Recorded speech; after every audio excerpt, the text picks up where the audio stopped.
8 signs God is trying to remove someone from your life. Have you ever felt like someone who was once so important in your life suddenly feels wrong? Like an invisible force is creating distance between you? You might be experiencing something deeper than coincidence. Maybe it's a friend you've known for years, a romantic partner, even a family member. You can't pinpoint exactly when it started, but something has shifted.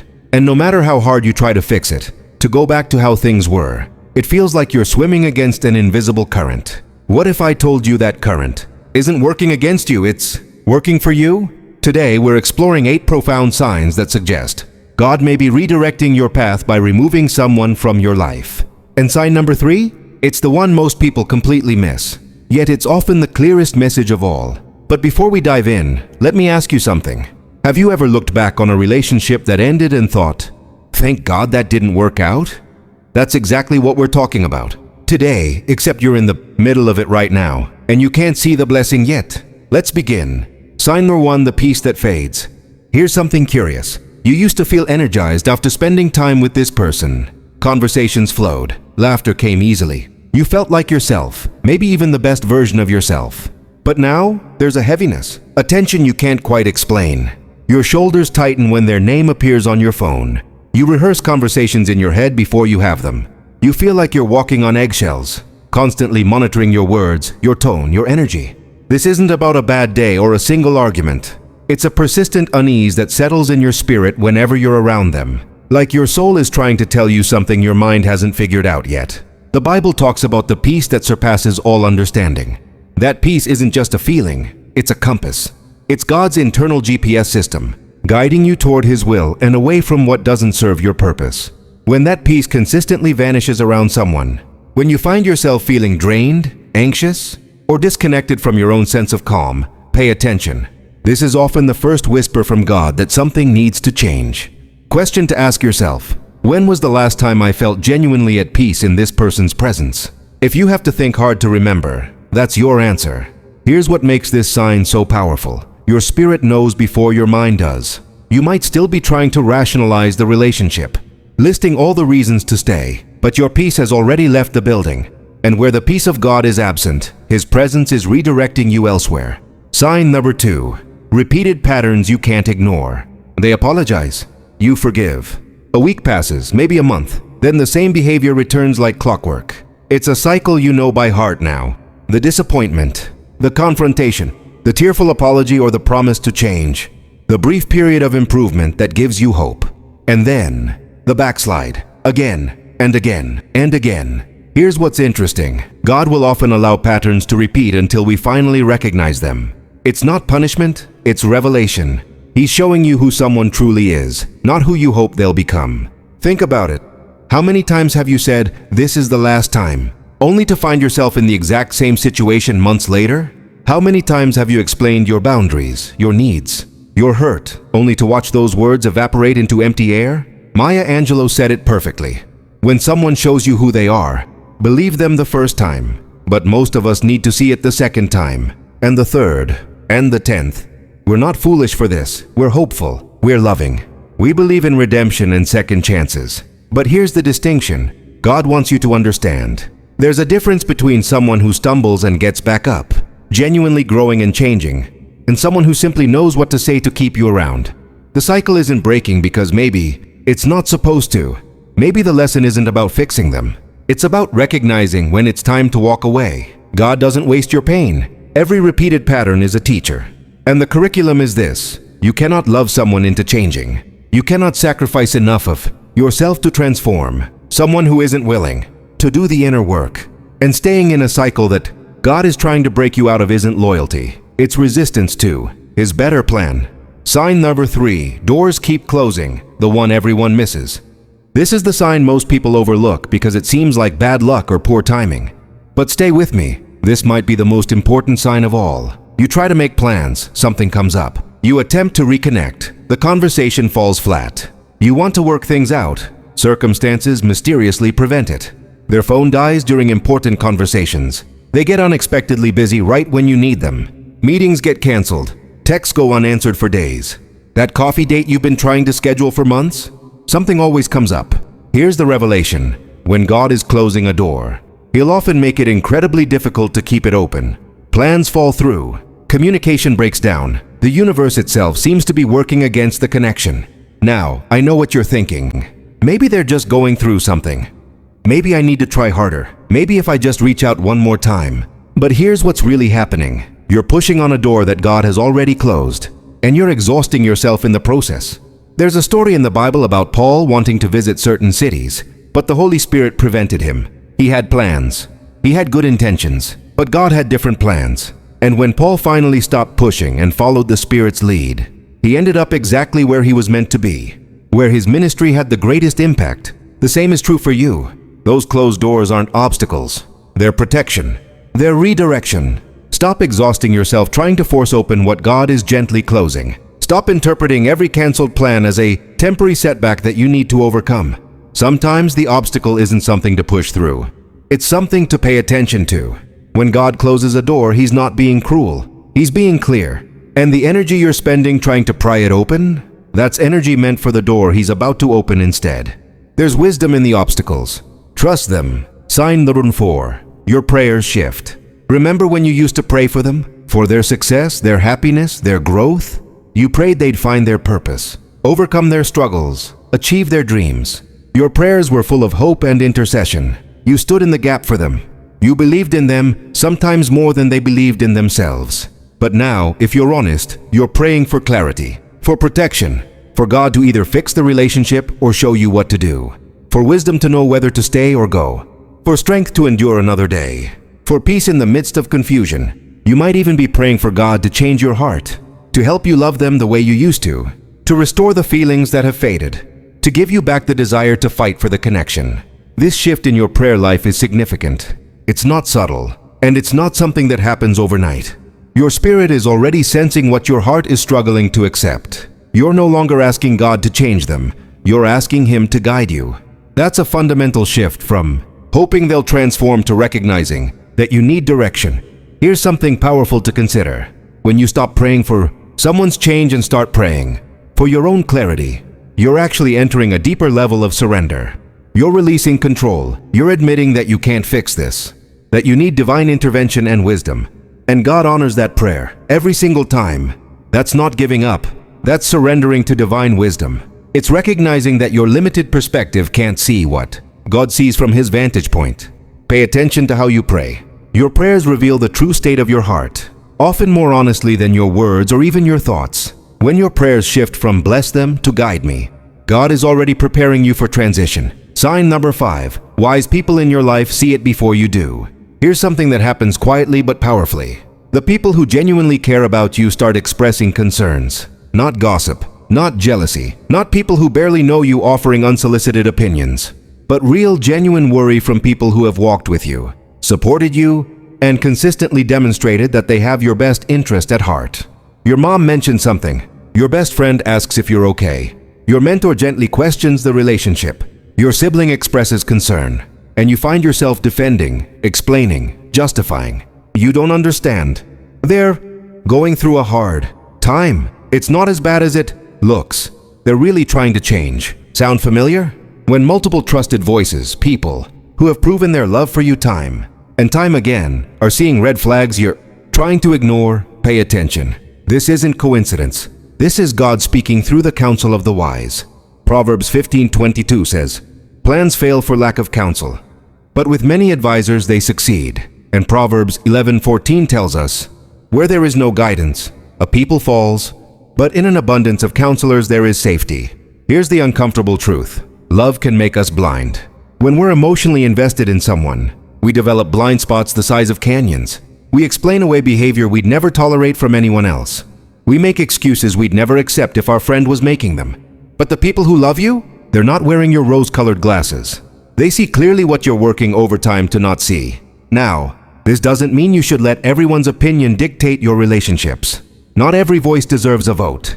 But when the people who have consistently shown wisdom, love, and good judgment in their own lives are all expressing the same concerns, that's not interference. That's intercession. The question is, are you listening or are you defending? Are you willing to at least consider that the people who love you might be seeing something you can't? That God might be using their voices to speak truth into your situation? Sometimes we're so busy defending our choices that we miss the warning signs God is placing right in front of us through people who genuinely care. Sign number 6, you're becoming someone you don't recognize. This one cuts deep. So take a breath and be honest with yourself for a moment. You look in the mirror, not physically, but spiritually, and you person staring back. The joy that used to bubble up naturally feels forced now. The confidence you once carried feels shaken. The version of yourself that used to shine, that had dreams and energy and light, feels buried under layers of anxiety, doubt, people-pleasing, or exhaustion. You've stopped doing things you love because they create conflict. You've dimmed your personality to keep the peace. You've shrunk your dreams to make room for their insecurities. You've silenced your voice to avoid their criticism. Maybe you used to laugh more, sing more, create more, dream bigger. But now you're just surviving, just managing, just trying to make it through another day without a confrontation, without disappointing them, without losing what little connection remains. Here's what I need you to hear. When a relationship consistently pulls you away from who God created you to be, it's not just a red flag, it's a siren. You were created in the image of God, fearfully and wonderfully made, equipped with specific gifts, talents, and a unique purpose that only you can fulfill. And any relationship that requires you to dim that light, to shrink that calling, to silence that voice, it's not from God. God's relationships elevate, they don't diminish. They call out the best in you. They challenge you to grow, yes, but they don't require you to shrink. There's a difference between iron sharpening, iron, and someone chipping away at who you are until there's nothing left but edges. Think about Jesus' relationships. Did he challenge people? Absolutely. Did he call them to transformation? Without question. But did he ever require someone to become less than who they were created to be? Never. He expanded people. He healed them. He restored them to their truest selves. If you've lost yourself in this relationship, if you look back at who you were before and miss that person, God is showing you something crucial. He's reminding you that you weren't meant to shrink, to dim your light, or to lose yourself to keep someone else comfortable. The question you need to ask is, how much more of myself am I willing to lose before I recognize this isn't what God wants for me? Sign number 7, a growing desire for something more. There's a restlessness growing in your heart. Not boredom, something deeper, something you can't quite name but can definitely feel. It's a quiet knowing that you're meant for more. More peace, more joy, more purpose, more alignment with your true calling. And this relationship, it feels like an anchor when God is calling you to sail. You start noticing couples who actually enjoy each other's company, and something in you aches. You see friendships built on mutual respect and support, and you realize how long it's been since you felt that. You hear people talk about relationships that feel easy, natural, life-giving, and you can't remember the last time yours felt that way. This isn't ingratitude. It's not you being difficult or impossible to please. It's awakening. God is stirring something in your spirit. He's reminding you of what healthy looks like, what peace feels like, what you're actually worthy of receiving. This divine discontent is actually God preparing your heart for transition. He plants these desires before He moves you because He wants you ready, not resistant. He wants you to recognize that the longing you feel isn't selfish, it's sacred. Think about the Israelites in Egypt. They were in slavery for so long that it became normal. But God placed a restlessness in their hearts, a longing for the promised land they'd never even seen. That restlessness wasn't punishment, it was preparation. It was God saying, I have something better for you, but first you have to believe you deserve it. The same is happening to you right now. That restlessness, that growing sense that this can't be all there is, that's not you being ungrateful for what you have. That's God awakening you to what He has waiting. But here's the challenge. You can't reach for the new while you're still clutching the old. You can't step into what God has prepared while you're still anchored to what He's trying to release you from. Don't ignore that stirring. Don't pray it away or try to suppress it. Don't convince yourself that wanting more is somehow wrong. That desire for something more, it's not your enemy. It's your invitation. God is calling you higher. The question is, are you ready to let go of what's comfortable to reach for what's possible? Sign number 8, supernatural protection appears. This is perhaps the most powerful sign of all, and it's the one you might not fully understand until much later. When you can finally see the bigger picture. Things that should have worked out, don't. Opportunities with this person that seemed perfect, crumble. Plans that would have deeply intertwined your lives, mysteriously fall apart. Maybe it was a job opportunity that would have moved you closer to them suddenly vanished. Maybe it was a lease you were going to sign together, fell through at the last minute. Maybe it was an engagement that seemed certain, somehow unraveled. Maybe it was a business partnership that looked promising, unexpectedly collapsed. At the time, it felt like devastation, like loss, like the universe was working against your happiness. You prayed for these things to work out. You believed they were meant to be. And when they didn't happen, it felt like punishment or abandonment. But here's what I need you to understand. What feels like rejection in the moment often reveals itself as protection in hindsight. And then, months or years later, you look back and realize that was protection, not rejection. That was intervention, not interference. That was God saying not this way because He knew something you didn't. God was shielding you from something you couldn't see. Maybe it was their true character that hadn't fully revealed itself yet. Maybe it was a path that would have led you away from your purpose, your calling, the life He designed specifically for you. Maybe it was pain you weren't meant to endure. Maybe it was a version of your life that would have left you emptier than you could have imagined. There's a verse in Isaiah 55:8-9 that says, "For my thoughts are not your thoughts, neither are your ways my ways, declares the Lord. For as the heavens are higher than the earth, so are my ways higher than your ways, and my thoughts than your thoughts." God sees the entire chessboard. You see one piece, and sometimes His no to what you want is actually His yes to what you need. His not yet to your timeline is His I have something better for your life. That job that didn't work out? Maybe it would have trapped you in a toxic environment. That relationship that didn't progress? Maybe they would have revealed themselves in ways that would have broken you. That opportunity that dissolved? Maybe it would have led you so far from your purpose that you'd spend years trying to find your way back. His no to them was actually His yes to your future. His closed door was actually His protection. And the devastation you felt? It was the pain of letting go of what you wanted so He could give you what you actually needed. Sometimes God's greatest protection doesn't look like a shield. It looks like a blocked path. And the love that didn't work out? It might have been the disaster you were saved from. Trust the protection, even when it feels like rejection. Here's the truth that might be hard to hear. Not everyone is meant to go where you're going. Not every relationship is designed for every season. Not every person who enters your life is meant to stay forever. And that's not tragic, it's divine design. Some people are meant for a season. They teach you something crucial. They help you grow. They serve a specific purpose in your journey. And when that season ends, holding on doesn't honor what you shared. It distorts it. When God begins to remove someone from your life, it's not cruel, it's protection. It's redirection. It's Him making room for what He's been preparing for you all along.